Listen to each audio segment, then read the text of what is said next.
Hey guys, तो जैसा कि हम सभी को पता है कि यार लास्ट हफ्ते बिहार के इलेक्शन आ गए। लास्ट संडे भी मैं सोच रहा था कि इस चीज़ के बारे में बात करूं, लेकिन मैं चाहता था कि चीज़ें जो परतें हैं, जो जितने भी पत्रकार हैं वो अपने व्यूज़ रख दें, उसके बाद जाके मैं अपने व्यूज़ रखूं, ताकि अगर मेरे व्यूज़ उनसे कुछ सिमिलर हो तो मुझे उनसे कुछ सीखने को मिले। मेरे कुछ चीज़ें उनसे अगर डिफर करती हो तो भी मैं उनसे सीखूँ, और अगर कुछ करेक्शन अपने एनालाइज में करना हो तो मैं वो करके ही आपके सामने आऊँ। बिहार के इलेक्शन काफ़ी ज़्यादा इंटरेस्टिंग थे। मतलब इस साल का इलेक्शन मुझे इतना ज़्यादा इंटरेस्टिंग लगा ना, जो बहुत टाइम बाद मतलब इतना ज़्यादा इंटरेस्ट इसने लगाया है। क्योंकि अगर आप लास्ट 3 साल से बिहार को नोटिस करोगे तो सबसे ज़्यादा बात किसकी हो रही थी? बात हो रही थी जन स्वराज की। जन स्वराज ने अपना कैंपेन क्या बढ़िया तरीके से स्टार्ट करा था। मतलब इतना ज़बरदस्त कैंपेन था, स्पेशली सोशल मीडिया और मीडिया पे उनका कैंपेन बहुत ज़्यादा बूम कर रहा था। ऐसा लग रहा था कि वो एक अच्छी तगड़ी फोर्स बनकर आएंगे। लग रहा था कि वो बहुत ज़बरदस्त परफॉर्म करेंगे। डेफिनेटली मैंने अपने पिछले कई वीडियोस में कहा कि मुझे नहीं लगता है कि वो 10-15 सीट से ज़्यादा ला सकते हैं। मुझे ये पूरा यकीन था कि इससे ज़्यादा तो उनकी कैपेसिटी है ही नहीं। लेकिन उनकी हालत बहुत ख़राब हुई। उनकी मतलब इतनी छीछा-लेदर हुई है इस इलेक्शन में कि प्रशांत किशोर को मौन व्रत पे जाना पड़ा। कुछ दिन उन्होंने खुद ने एक इंटरव्यू में कहा कि उनको समझ ही नहीं आ रहा था कि वो किस तरह से इस चीज़ पे रिएक्ट करें, इतना ज़्यादा उनको बुरा लगा। और बुरा लगने वाली बात भी है, उन्होंने काफ़ी मेहनत करी थी, लेकिन 3-3.5% उनको वोट आए। उनके वोट इतने भी नहीं कि वो एक अपनी पार्टी को रजिस्टर करा सकें इलेक्शन कमीशन ऑफ बिहार में। तो काफ़ी ज़्यादा बुरी बात हुई उनके साथ, काफ़ी ज़्यादा ख़राब उनके लिए रिज़ल्ट रहा। जो बात उन्होंने लिख कर दी थी कि अगर नीतीश कुमार को 25 से ज़्यादा सीटें आएंगी तो वो राजनीति छोड़ देंगे, मुझे तो नहीं लगता कि वो इस चीज़ पे खड़े रहने वाले हैं। क्योंकि राजनीति तो वो कंटिन्यू करेंगे, ऐसा उन्होंने कहा भी है और ऐसा उन्होंने दिखा भी दिया है। बट उनकी जो करिश्मा था, उनका जो ऑरा था, डेफिनेटली उस पर बहुत बहुत बड़ा डेंट है। मतलब मेरे जैसे लोग जो बिहार में नहीं रहते, मेरे जैसे लोग जो राजनीति से अब मतलब डायरेक्टली नहीं जुड़े हुए हैं, उनके लिए प्रशांत किशोर एक बहुत बड़ा नाम थे। वो नाम इसलिए भी बड़ा था क्योंकि अगर आप 2017 के यूपी के इलेक्शन को हटा दो तो उन्होंने कभी भी हार नहीं देखी थी उनकी लाइफ में। वो जिस भी पार्टी के साथ जो भी इलेक्शन लड़े हैं वो उन्होंने जिता के दी है उनको। तो इतना बड़ा नाम था, इतने बड़े उनको स्ट्रैटेजिस्ट माना जाता था, इतनी उनकी बातें होती थी। अगर आप 2024 के इलेक्शन के टाइम में देखोगे आप तो उनके इंटरव्यूज़ काफ़ी वायरल हुए थे। ऑल्दो उस टाइम भी वो गलत हुए थे, लेकिन उस टाइम भी जो उनका एनालिसिस था वो वोटिंग परसेंटेज के हिसाब से कहीं ना कहीं सही बैठा, सीटों के हिसाब से काफ़ी गलत बैठ गया था। तो उस लिए भी वो कहीं ना कहीं कंपनसेट कर गए थे। लेकिन इस बार जो उनके साथ हुआ है वो बहुत ज़्यादा ख़राब है। जहाँ तक बात है, क्योंकि उन्होंने खुद ने उतनी शायद मेहनत नहीं करी ग्राउंड पर जितनी उनको करनी चाहिए थी। और बिहार की जनता ने उनको आईना दिखा दिया है कि वो किस तरह की राजनीति चाहते हैं। साथ ही साथ महागठबंधन की बात करूँ तो उनकी और भी ज़्यादा खराब स्थिति हुई है। मतलब कांग्रेस से वैसे ही ज़्यादा उम्मीदें नहीं थी। कांग्रेस की 6 सीटें आई हैं, वो भी मुझे लग रहा है कि ज़्यादा आ गई। मुझे तो नहीं लग रहा था। अगर मैं इलेक्शन डे तक की बात करूँ, सेकेंड राउंड की इलेक्शन की वोटिंग वाले डे की बात करूँ, तो मुझे लग रहा था कि ये कांग्रेस कहीं ना कहीं 3-4 सीटों पे ही सिमट के रह जाएगी इस बार। लेकिन कांग्रेस की 6 सीटें आई हैं, और सच बताऊं कांग्रेस वालों को खुश हैं। वो ज़्यादा बुरे भी नहीं, बुराई मतलब उनको बुरा भी नहीं लग रहा है कि उनकी कितनी कम सीटें आई हैं, क्योंकि उनको खुद से उम्मीदें भी नहीं थी।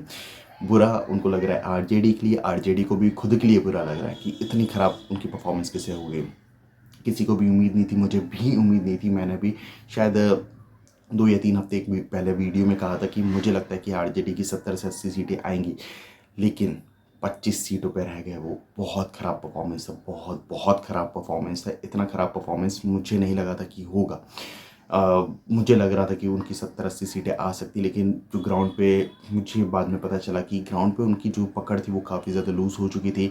जितने वोटिंग वो परसेंटेज ऑफ वोट उनको आने चाहिए थे उतने भी नहीं आए। जो नए वोट तो जुड़ना बहुत दूर की बात है। उनको 22-30% के आसपास कुछ वोट आए हैं, जहाँ पर अगर आप सिर्फ यादव और मुस्लिम कॉम्बिनेशन की बात करो तो वो 34% से स्टार्ट होता है। हम कितने भी बार जब भी हमने बिहार इलेक्शन की बात करी, हमने हमेशा कहा है कि आरजेडी का स्टार्ट ही 34% से होता है। उतने परसेंटेज ऑफ वोट भी उनको नहीं गए, तो काफ़ी बुरी स्थिति रही। उसके बाद उनके घर में जो भी कलेश हुआ वो भी सबके सामने है। रोहिणी आचार्य जो उनकी बहन है, उन्होंने कितनी छीछा-लेदर उनकी मीडिया में कर दी, ये भी किसी से छुपा नहीं है। और मेरे हिसाब से घर का मामला है, घर में बैठ के सुलझा लिया जाए तो बेहतर है, ज़्यादा मीडिया में आके इस चीज़ को दोनों ही साइड से, क्योंकि घर में एग्जैक्टली क्या बात हुई है किसी को भी नहीं पता, और क्या इसका सोल्यूशन होगा ये बात हम में से किसी को नहीं पता। मेरे ख्याल से भाई बहन है, बैठ के बातें सुलझा देनी चाहिए, तो उस चीज़ पे मैं ज़्यादा कमेंट नहीं करने वाला हूँ। बट महागठबंधन की स्थिति बहुत ज़्यादा ख़राब हो गई है। बात करूँ जेडीयू का परफॉर्मेंस बहुत ज़बरदस्त रहा। इतनी उम्मीद मुझे भी नहीं थी। मैंने भी अपने वीडियो में कहा था कि शायद 30-35 सीटें आएंगी उनकी, कम से कम, और ज़्यादा से ज़्यादा 55-60 सीटों के आसपास आ सकती हैं। उससे ऊपर तो मैं भी नहीं उनको आँक रहा था। लेकिन उन्होंने क्या परफॉर्म करा यार, मतलब मज़ा ला दिया। उन्होंने बिहार इलेक्शन को एक तरफा कर दिया, क्योंकि इतना ज़बरदस्त उनकी एंड से मैंडेट आना बहुत बहुत बड़ी बात है। ऑल्दो ये बहुत सारे पत्रकार मान रहे थे कि इस बार बीजेपी से बेहतर जेडीयू करेगा, और उन्होंने ऐसा करके भी दिखा दिया। मतलब बेहतर तो नहीं, लेकिन ऑलमोस्ट उनके इक्वल तो आ ही गए। मुझे पर्सनली ऐसा नहीं लग रहा था कि इतना अच्छा परफॉर्म करेगी, लेकिन मैं गलत हो सकता हूँ, मैं इंसान हूँ, गलत कोई भी हो सकता है। लेकिन मुझे भी ऐसा नहीं लग रहा था कि इतना अच्छा इतना आउट परफॉर्म करेंगे। लेकिन उन्होंने क्या परफॉर्म करा है, 85 सीट्स के आसपास उनको आए हैं, और बहुत बहुत कॉन्ग्रेचुलेशन नीतीश कुमार को वापस से सीएम बनने के लिए। ये बात तो मैंने पहले भी कही थी कि नीतीश कुमार ही वापस से सीएम बनने वाले हैं। लेकिन उनकी जो पकड़ है सरकार पे, मेरे ख्याल से वो इस बार उतनी नहीं रहेगी। इस बार बीजेपी की पकड़ बहुत ज़्यादा रहने वाली है, जो कि हमें मंत्रिमंडल में भी दिखा। 14 मंत्री बीजेपी के हैं, 8 मंत्री जेडीयू के हैं। तो मंत्रिमंडल में भी हमें वो चीज़ें देखने को मिली। स्पीकर की पोस्ट भी बीजेपी के पास गई है, गृह मंत्रालय भी बीजेपी के पास गया है, जो कि हमेशा नीतीश कुमार के पास रहता था। तो वीक तो वो हो गए हैं, ये तो क्लियरली हमें दिख रहा है। साथ ही साथ इस बार वो उतनी धमक से भी नहीं अपनी राजनीति कर पाएंगे जितनी वो हर बार करते थे। बात करूँ बीजेपी की, बीजेपी ने बहुत ज़बरदस्त परफॉर्म करा। मेरा भी पर्सनल एनालाइज था कि वो 80 सीटों के पास आसपास आ सकते, लेकिन उन्होंने उससे भी ज़्यादा आगे गए हैं। वो 89 सीट्स लेकर आए, जो कि बहुत बहुत बड़ी बात है। 89 सीट्स लाना कोई भी छोटी बात नहीं है बिहार जैसे इलेक्शन में, स्पेशली जब जब आप सिर्फ 101 सीट पे लड़ रहे हो। आप सिर्फ 101 सीट पे लड़ने के बाद 89 सीट्स लाना बहुत बहुत ज़्यादा बधाइयाँ उनको। और उनका जो संगठन है, ये उनकी जीत है। ये किसी एक आदमी की जीत नहीं है, ये उनके संगठन की जीत है, और उनको बधाइयाँ इस चीज़ पे। एलजेपी का परफॉर्मेंस भी काफ़ी अच्छी रहा। 29 सीट्स लड़े थे वो, 19 जीत के लेके आए, जो कि काफ़ी अच्छी बात है। और एलजेपी का संगठन भी काफ़ी मजबूत दिखा था इस बार ग्राउंड पे, जो कि रिजल्ट में भी हमें रिफ्लेक्ट होता हुआ दिखा। तो ओवरऑल इलेक्शन की अगर हम बात करें तो ये एक तरफा इलेक्शन रहा। ज़्यादा कुछ एनालाइज करने के लिए बचा नहीं है। बहुत कुछ बातें हम कह सकते हैं, लेकिन इस पर्टिकुलर वीडियो में मैं सिर्फ बधाइयाँ देना चाहूँगा नीतीश कुमार को। 10वीं बार वो मुख्यमंत्री की शपथ ली है उन्होंने, जो कि बहुत बड़ी बात है, एक रिमार्केबल अचीवमेंट है। मुझे नहीं लगता कि इसके बाद शायद ही कोई ऐसा व्यक्ति होगा जो 10 बार मुख्यमंत्री की शपथ ले।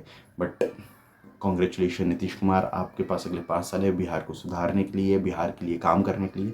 मैं चाहूँगा कि बिहार की जनता ने जितना प्यार आपको दिया है, उतना रिटर्न्स आप उनको दें। बाकी मिलते हैं अगले वीडियो में, तब तक के लिए जय हिंद, जय भारत।